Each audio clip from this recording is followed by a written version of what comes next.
Today I wanted to show an interesting way to play against the Grunfeld defense. Oh, all right. Yeah, that's going to be interesting. And you chose a game of Mr. Vincent Keymer, which I'm very happy about. Thank you. German superstar at the moment. And he played against Richard Rapport, another superstar, but from Hungary, Romania. Yeah, and it's a very recent game from this November. So we'll Excellent. see. When I saw it, I was surprised by the opening choice, and I thought that it would be a good thing to share for people who would like to learn something new against the Grunfeld defense, because that defense can be challenging to play against.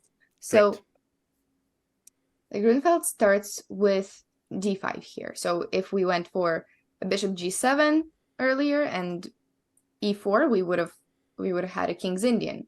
Hmm. But this is the definition of the Grunfeld, is that they go immediately for d5. And it's one of those, I guess, hyper-modern openings where usually black gives up the center and then attacks that center later, as we see in some openings already. So the most common approach against the Grunfeld would be for white to take, and then take over the center, and then play for something like this, where black is later going to attack in the center, like this was c5, knight c6, castles, and these two pawns might become weaknesses, but of course white will try to maintain them, and if they manage to do that, if they manage to develop all of the pieces well and correctly, then white also has a really good center and a lot of free space to play for. So I like it for both sides. Maybe for white, I'm more used to playing it just because I like the big center. But in this game, he chose a different approach with first knight f3, but that's not the surprising part.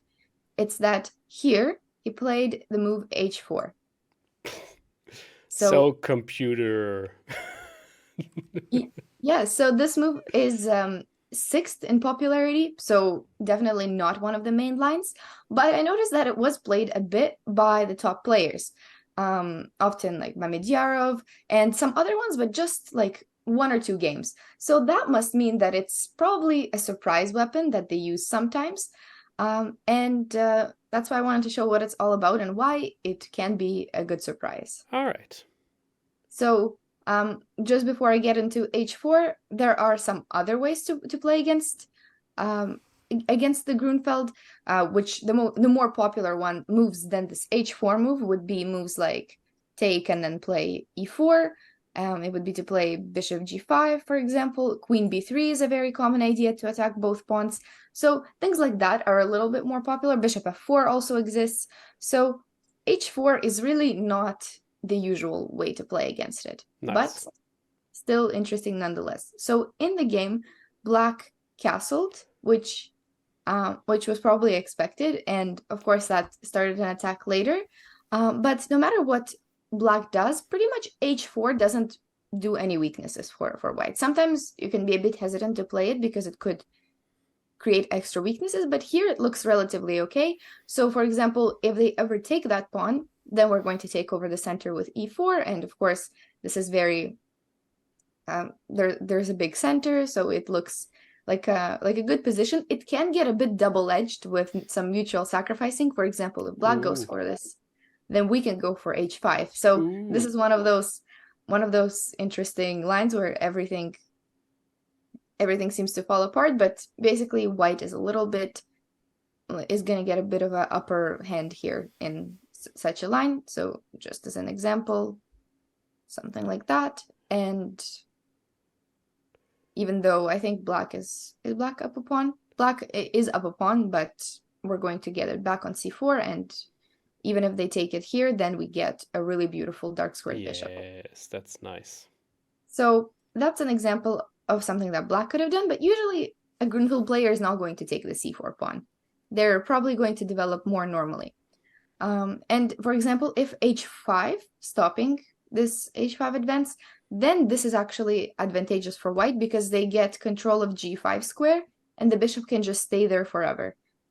Nobody's ever going to kick it out. Oh, that's interesting. Yeah, because of course I think like h5 looks to me like a very natural counter. Apparently it isn't so, but yeah, this is the thing I would fear the most because Yeah. it just stops this movement of h4. So I would be super happy if my opponent would castle. But yeah, that's a good point with the bishop on g5. I like it. Oftentimes, this is also a trick in the King's Indian. So whenever white plays h4, if ever black goes to h5, white goes bishop g5, and it favors white more than it favors black Okay. to get that bishop there. So it's a thing in the King's Indian too. Hmm. So this h5, nothing to be worried about. You play like a normal game after, but just with a nice position of the bishop. Maybe the knight goes to e5. You can play e3. Basically, you can play it like a normal game, but this bishop is going to be annoying later, and maybe you can even win the pawn on d5 at some point if if that pin becomes a problem. So But not with Rapport. He doesn't care. He wants the full power move. exactly. So he goes for the castle, not scared of anything.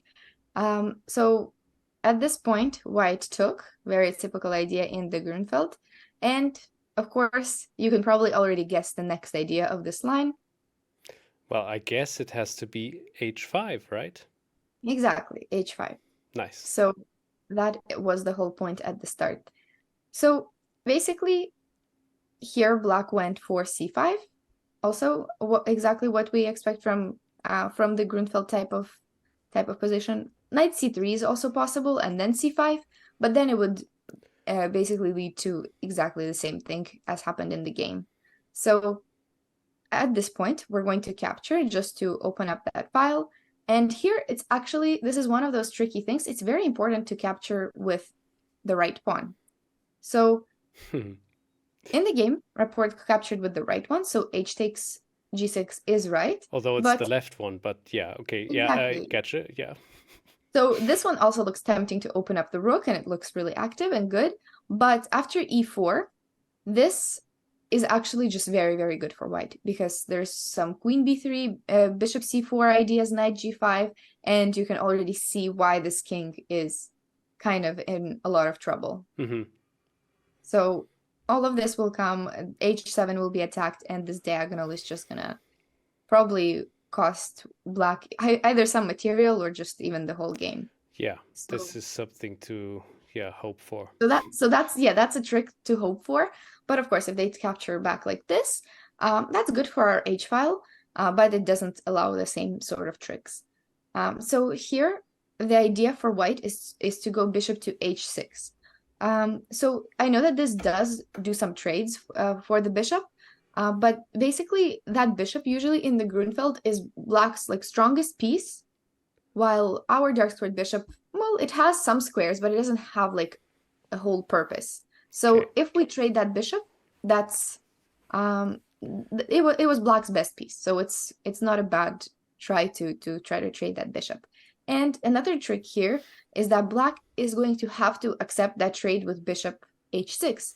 If they do anything else, I don't know, maybe let's say knight c6, then queen here actually pretty much already gives a really big threat, and I'm not sure how black is going to defend against that threat. Yeah, it's difficult. This my favorite of all tactics is to Yeah, fight against the bishop like that. exactly. So I don't know. I guess black has to give up the rook on f8 if they want to escape it. But I think that's why this line can be so tricky, is because even some natural moves like this or a natural recapture can lead to very big problems on the king side. But of course, Rapport is a very experienced player and very experienced in the Grunfeld too. So he knew the right way to basically not get checkmated from the start. And he did trade the bishops. So it might look counterintuitive to trade it because the rook starts to invade, but this is the best way to defend. So king here and queen d2.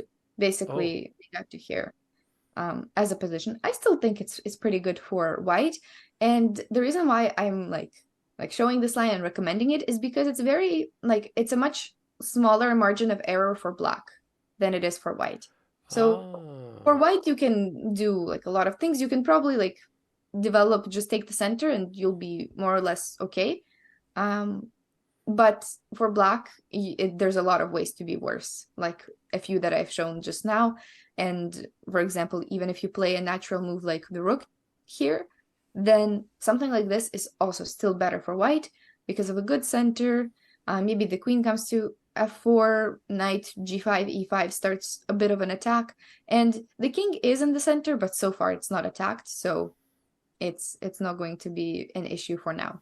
Maybe it can even pass along. I don't know where it's gonna go. But something like this also better for white.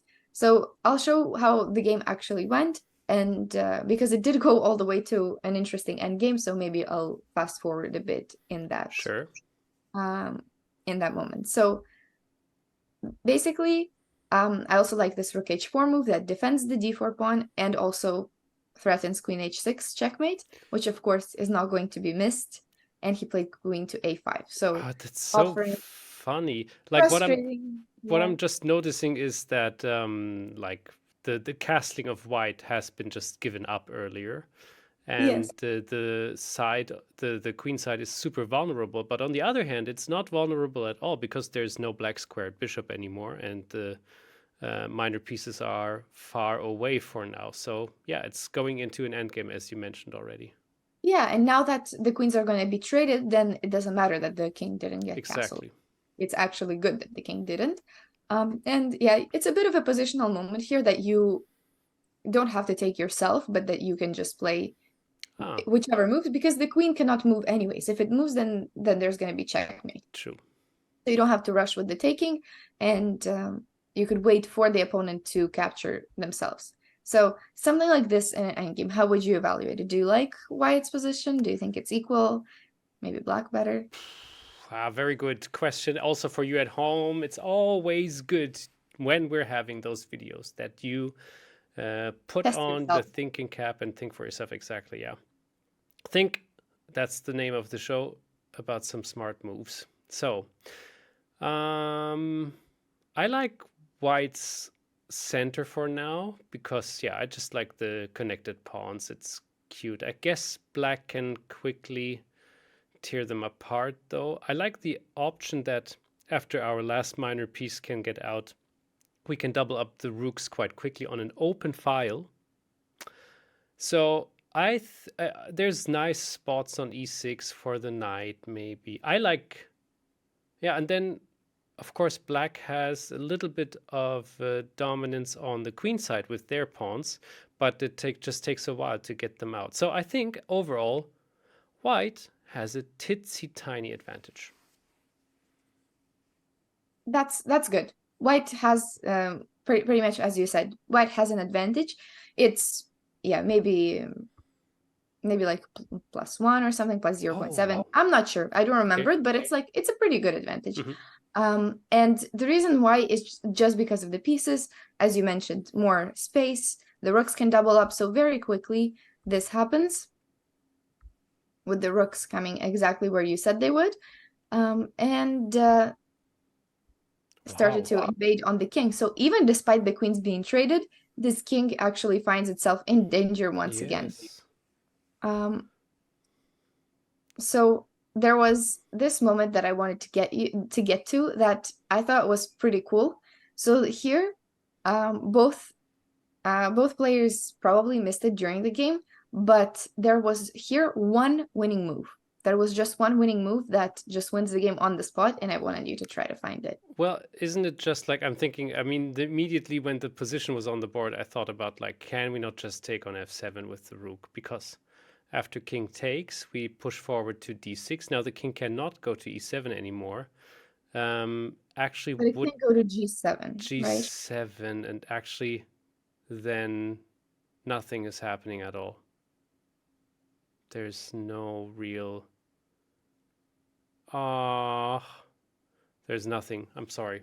No, so we can. So to answer that, we cannot take that. But what about d6 immediately? That has to be it, right?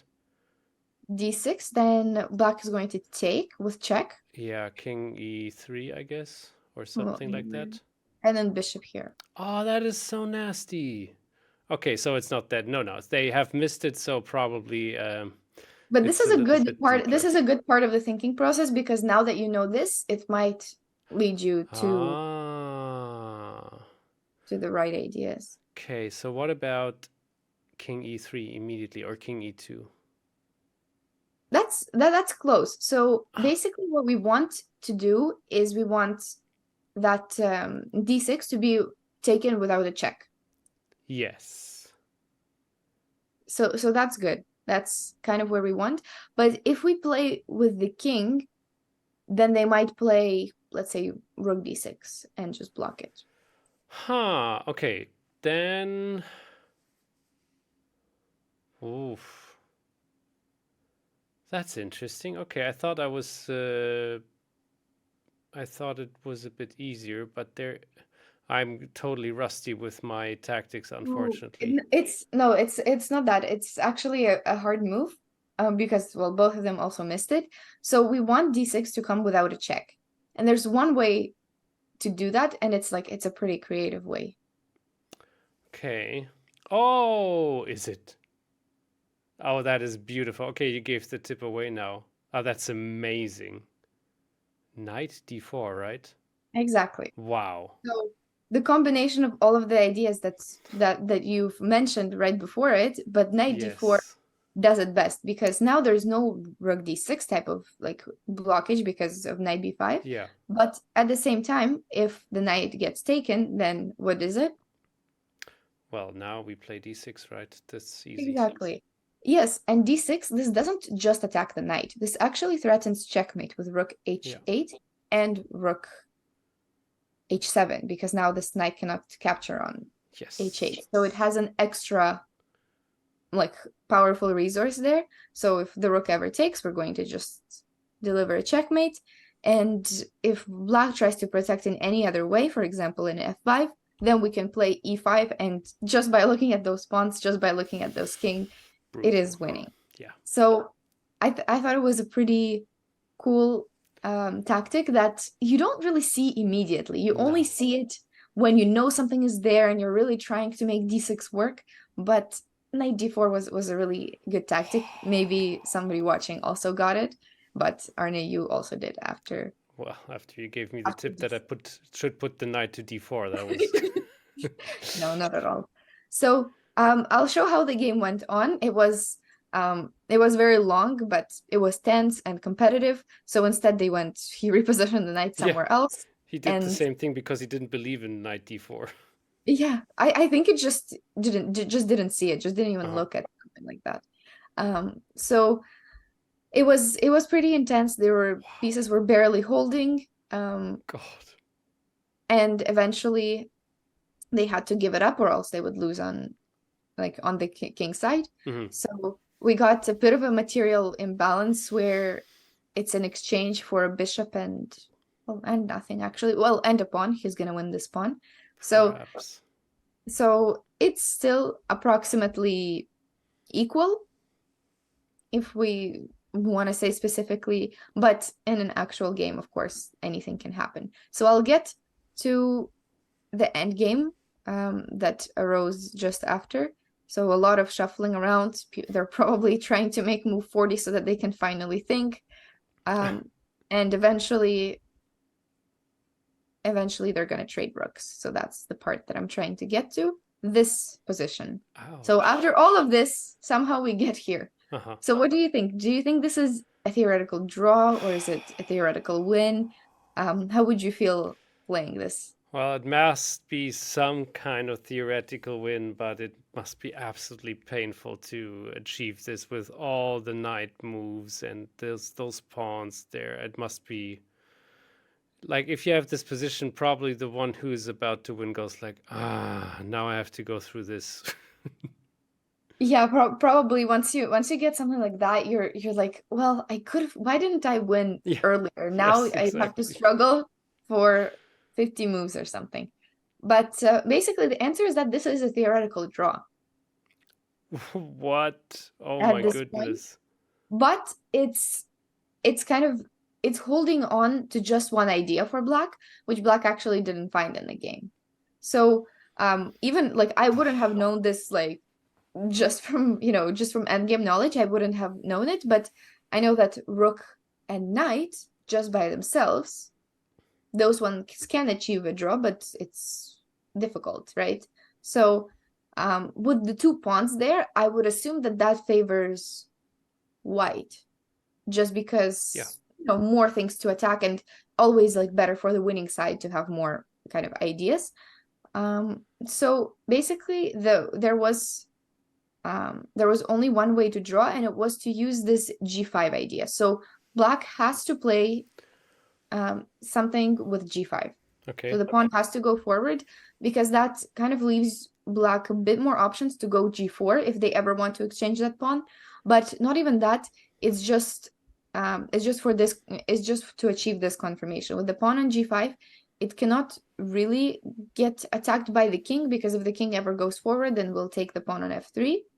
And it looks a bit shaky still, but apparently this would be kind of a theoretical draw where white cannot make too much progress, because their own pawn has to be taken care of, and the rook cannot do anything really by itself. So something like this would be a draw, although of course, like as white, you would still play on, you would still try to make tricks, but that would be it. But in the actual game, black didn't really push this g5, and that ended up being a losing position, because I'll show that white got their pawn on f4, and now it's just a little bit more space, and sometimes this one row even makes a difference with the activity. So you see that now the king is able to get to either e5 or to g5. Well, at least it's open, and that actually does make a difference with just pushing the opponent away, and eventually it does lead to a win. It is pretty long, but oh no, I showed it. I didn't want. But you know what? I was like honestly, I was about to think. Wait a second. Can you not Yeah. just take the Okay. knight? Okay. Because Good. that's yeah. It's yeah. But you have to calculate it, of course. Yeah. Yeah. But now I already showed it. This is the way that the game ended. Is that this is a winning pawn endgame, and Oh, tricky. no matter what black does, you need to just calculate that you're the one who has the opposition, and this is a win for white. So I thought it was an interesting way to play against the Grunfeld, which I haven't really seen before. Mhm. And that could be for people who really like attacking chess, who want to go h4, h5, and go right for the king. Or even it has a positional aspect to it, like this game does, where they went into an endgame with more space and more piece activity, and eventually white took over, but it was still a fight all the way until the end, to have that rook against knight battle. So that was the game that I wanted to show today. Thank you so much, Svitlana. Thank you, everybody, for watching as always. And we see each other soon again. Bye bye.